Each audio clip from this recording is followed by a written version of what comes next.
the government finally dropped their guidance for schools in relation to trans pupils, and I think it's incredibly harmful. Teachers do not have to use chosen pronouns. Under the guidance, teachers and school staff can decline a request by a trans pupil to use the pronouns they identify with.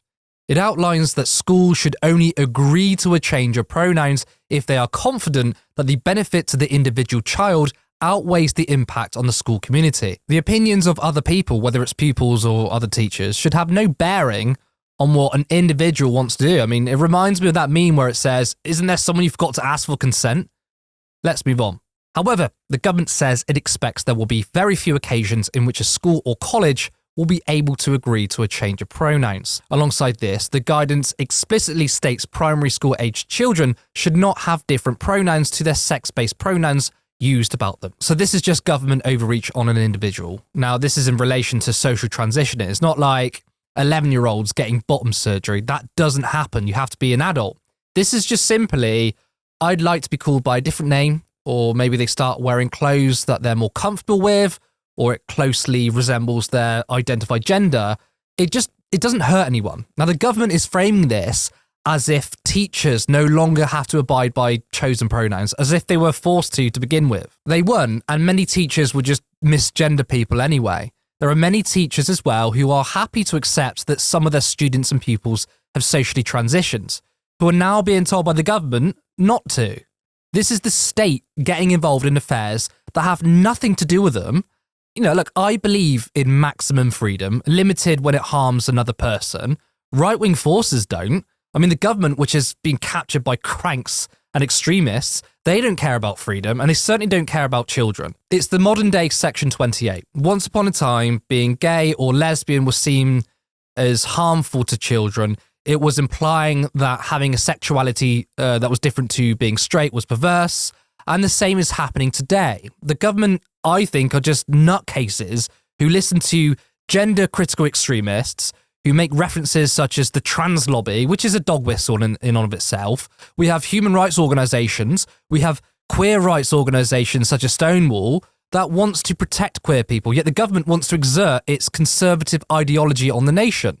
Now, you might be thinking, well, this isn't being transphobic or bigoted. It's not about that. Rather, it's just protecting children and their innocence from sexuality. I hear this argument a lot, which firstly assumes that being queer is sexual. Why is it? No one is talking about sex here. No one says society pushes sexuality on children when we automatically assume people or kids are straight, which we do all of the time. I mean, the amount of pop culture we see, adverts or movies of young children giving flowers to others of the same age, you know, the response from people are like, oh, that's cute.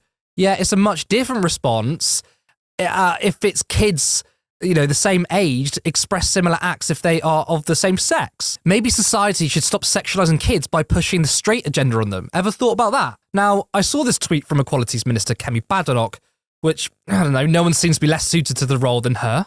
She said this: "The third principle is that parents should be included in all decisions relating to a child's requests to socially transition. No one loves children more than their parents, and it is wrong to exclude parents from what can be a pathway to irreversible medical decisions." Now, I saw that, and then I saw a brilliant tweet, and I'm not going to steal it, I'm just going to show it here. "No one loves children more than their parents," Kemi Badenoch says.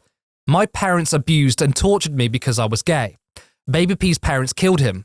Alfie Steele's parents killed him. Fred and Rose West murdered their daughter. The list goes on." Now, most parents are good, of course, but there are some who are not fit to be parents, and I think we can all agree on that.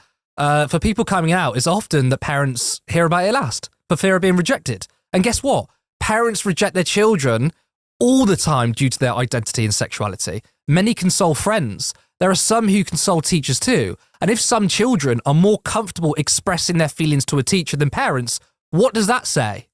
What if you're gay and your parents are openly homophobic? You have a teacher who is accepting.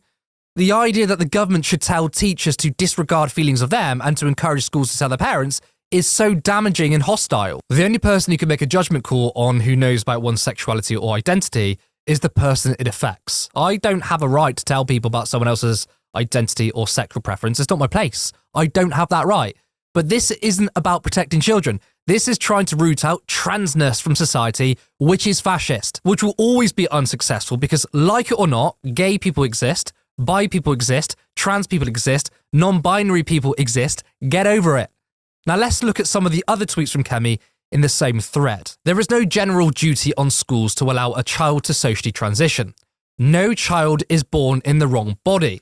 Some children may not like their body and we should help them, but socially transitioning is not a neutral act and should only happen in rare circumstances. Well, actually, if people naturally want to socially transition, that is neutral. Trying to intervene by government overreach and stop people from socially transitioning, that's not neutral. That is forcing conservative ideology on kids. The principle of biological sex is real. Schools and colleges have specific legal duties that are framed by a child's biological sex. Sex is not assigned at birth. It is observed at birth, and schools need to be aware of this. Gender stereotypes do not define sex. Sex is biological, gender isn't. Gender is assigned at birth. Technically, everyone is non-binary. We have humans, roughly 50% have penises, the other 50% have a vagina. It was only through collective societal agreement that a certain sex must look and behave in a certain way. I mean, we decided that men must have a particular pattern of behavior, of masculinity, or would have to dress in a certain way. Females had to be feminine and play a certain role in society. Gender wasn't discovered in the earth. It's not a science. It's literally made up. So the more society learns, not just about science and biology, but about psychology and sociology, we change. Now, her last point, when she says gender stereotypes do not define sex, yes, I agree, but she's trying to, in a really weird way, use this to justify that being cis is legitimate and being trans isn't. Now, what do I mean? Well, the point she's making is that there are some men who don't conform to male stereotypes. They can be feminine, they can like girly things, and vice versa for girls and women. So she's trying to say, you don't need to pretend you're a different gender, you're just a tomboy. But even though it's true that you don't have to conform to gender stereotypes, it doesn't mean there aren't people who don't identify with their assigned gender at birth. It's just like, it's a really warped way of saying boys are boys and girls are girls, and that is it. Now, I wonder what the so-called Progressive Labour Party has to say on this issue. The guidance that we were hearing from the government yesterday on gender identity, what's Labour's view?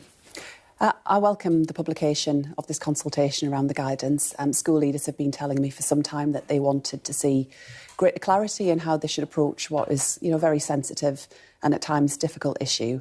I think it's really important that we approach this from the position of children's well-being being front and centre of everything that we're thinking about, and do so in a way that is respectful, compassionate, but also recognises that sometimes teachers are placed in a difficult position and need some extra support. Oh, great. They agree with the government. This is politics in 2023. The government will announce a horrific policy, and just for a second, you think, okay, there's some clear water between the Tories and Labour, and give it a few hours, Labour then support the government.